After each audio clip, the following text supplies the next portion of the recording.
So வணக்கம் ladies and gentleman, எல்லாம் எப்படி இருக்கீங்க? ஸோ நல்லா இருப்பீங்க நம்புகிறேன். ஸோ நம்ம இன்றைக்கி பார்க்க போகிறது டார்லிங் இன் த ஃப்ரான்ஸோட ரிவ்யூ அப்படின்னு நான் சொல்ல மாட்டேன். நான் வந்து ரிவ்யூ போடுறது தான் பிளானு. பட் ரிவ்யூ போடும் போது என்னோடய மனசில் வந்து சில விஷயங்கள்லாம் வந்து ஆக்சுவலாக தோணுச்சு. ஸோ அதெல்லாம் என்னென்னா தான் நம்ம இந்த வீடியோவில் பார்க்க போகிறோம். சரி வாங்க வீடியோக்குள்ளே போகலாம். ஃபர்ஸ்ட் ஆஃப் ஆல் நம்ம வந்து வீடியோக்குள்ளே போகிறதுக்கு முன்னாடி நீங்கள் டார்லிங் இன் த ஃப்ரான்ஸை இன்னும் பார்க்கலன்னா போய் கண்டிப்பாக செக் அவுட் பண்ணி பாருங்கள். ஒரு கோல்டனான சீரீஸை வந்து மிஸ் பண்ணுறாதீங்க தான் நான் உங்களுக்கு சஜஸ்ட் பண்ணுறேன். இப்போ வந்து நம்மளோட மேட்ருக்குள்ளே வருவோம். ஸோ நான் வந்து டார்லிங் இன் த ஃப்ரான்ஸோட வந்து ரிவ்யூ எல்லாம் போடலாமே எல்லாமே வந்து பிளான் பண்ணிட்டேன். ஓகேவா? ஸோ வந்து இந்த மாதிரி வந்து ரிவ்யூ வந்து நான் இப்போ வந்து சொல்லணும். ஓகேவா? நான் இப்போ வந்து கரெக்டாக சொல்ல போகிறேன். என்னால் சொல்லவே வந்து முடியல.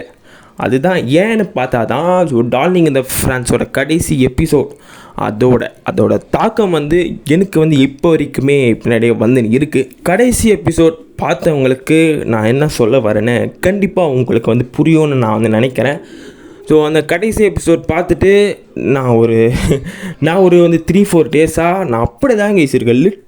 லிட்ரலி எதுவுமே பண்ணல. சும்மா ஏஞ்சிக்கிறேன், சாப்பிட்றேன், போகிறேன், அப்படியே தான் இருக்கேன்.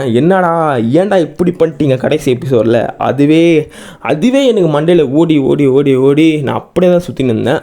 ஃபஸ்ட்டு பார்த்த ஒரு ராம்காம்னா நான் இந்த டார்லிங் இன் த ஃப்ரான்ஸ் தான் கைஸ் நான் கண்டிப்பாக சொல்லுவேன். 2019 தான் கைஸ் வந்து நான் வந்து இந்த டார்லிங் இன் த ஃப்ரான்ஸே பார்த்தேன். ஸோ நான் ஃபஸ்ட்டு பார்த்த ஒரு ராம்காம்னு நான் அவங்ககிட்ட முன்னாடியே சொன்னேன். அண்ட் ஃபஸ்ட்டு பார்த்த அந்த ராம்காம்னாலேயே நான் அந்த கேரக்டர் கூடலாம் வந்து நான் வந்து ரொம்ப வந்து பாண்ட் ஆகிட்டேன் கைஸ். என்னால் வந்து அந்த கடைசி எபிசோடை என்னால் அக்செப்டே வந்து பண்ணவே வந்து முடியல கைஸ். ஸோ வந்து நான் வந்து ஃபஸ்ட் எபிசோட்லேருந்து நான் அந்த வந்து கேரக்டர் கூட வந்து பாண்ட் ஆகிட்டேன்.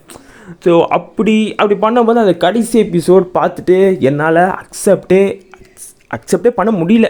அதுக்கப்புறமா தாங்க நான் ஒரு வந்து 3-4 டேஸ் கழிச்சு தான் நான் வந்து ஆக்சுவலாக பழைய நிலைமைக்கே நான் வந்தேன். அந்த கடைசி எபிசோட் பண்ண அந்த ஒரு தாக்கம் வந்து 2019 இப்போ 2025 வரைக்கும் அது வந்து பின்னாடியே வந்திருக்கு. நான் வந்து மற்ற பிளாட்ஃபார்ம்ஸ்லாம் ஏதாவது சும்மா வந்து பார்த்துன்னு இருக்கும் போது ஒரு சின்ன கிளிப்பு பார்த்துட்டா கூட இல்லை கைஸ், நான் வந்து கடைசி எபிசோட் ஒரு பர்ஃபெக்டான ஒரு எண்டிங்கை கொடுத்து நீங்கள் பண்ணியிருக்கலாமேடா அப்படின்னு வந்து என்னோடய மண்டைக்குள்ளேயே அந்த ஒரு கான்வர்சேஷன் அப்படியே போகும். ஸோ ஏதாவது ஒரு சின்ன கிளிப்பு பார்த்துட்டா கூட பார்க்குற எல்லாருமே வந்து அந்த கடைசி எபிசோட் அந்த ஒரு தாக்கத்தை பற்றி மறக்காமல் கமெண்ட்டில் சொல்லுங்கள். ஸோ என்னோடய எக்ஸ்பீரியன்ஸை வந்து நான் வந்து சொல்லிட்டேன். அண்ட் மறக்காமல் வந்து உங்களோட எக்ஸ்பீரியன்ஸை மறக்காமல் கமெண்ட்டில் கீழே சொல்லுங்கள்.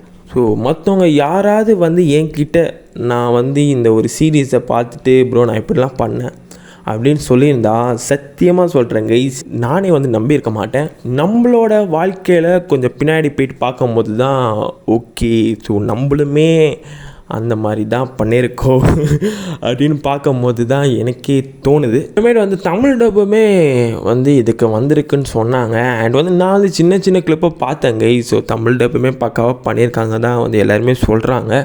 அண்ட் வந்து தமிழ் டப்பில் மறுபடியும் போயிட்டு பார்க்குற அளவுக்கு வந்து நான் ஒன்றும் வந்து முட்டாள் கிடையாது. ஏன்னா மறுபடியும் பார்த்துட்டு மறுபடியும் அந்த கடைசி எபிசோட் என்னை போட்டு பண்ணுறதுக்கா வந்து நான் வந்து மறுபடியும் போயிட்டு இந்த சீரீஸ்லாம் பார்க்கவே மாட்டேன். ஸோ 2019 ஃபேங்குக்கும் அண்ட் இப்போது இருக்க 2025 ஃபேங்குக்கும் எக்கச்சக்கமான மாற்றங்கள். பட் 2019 இருக்க ஃபேங் வந்து இந்த வந்து எண்டிங்கை மாற்றிருக்கலாம் அப்படின்னு சொல்கிறான். அண்ட் இப்போது இருக்க கரண்ட்டில் இருக்க 2025 இருக்க ஃபேங் வந்து இது ஒரு பர்ஃபெக்டான ஒரு எண்டிங் அப்படின்னு சொல்கிறான். ஸோ அது நான் வந்து எக்கச்சக்கமான படங்கள் பார்த்ததுனாலயா என்னோடய மனசுக்கு வந்து இப்போது இது கரெக்டாக வந்து இப்படி வந்து தோணுது. ஸோ எனக்கு வந்து அப்படியுமே இருக்குது கை. ஸோ ஆக்சுவலாக எனக்கு என்ன சொல்கிறதுனே தெரியல. ஸோ வந்து நீங்கள் வந்து 2019 ஃபேங்கோட சப்போர்ட்டரா இல்லை 2025 ஃபேங் அதாவது என்னோட சப்போர்ட்டரா அப்படின்னு மறக்காமல் கமெண்ட் செக்ஷனில் சொல்லுங்கள். அண்ட் வந்து என்னோட அந்த ஒரு எக்ஸ்பீரியன்ஸை நான் வந்து உங்ககிட்ட ஷேர் பண்ணதில் ஆக்சுவலாக எனக்கு ரொம்ப சந்தோஷம். ஸோ வேறு ஒரு நல்ல வீடியோவில் நான் உங்களை மறுபடியும் வந்து பார்க்குறேன் கூடிய சீக்கிரம். So until then piece.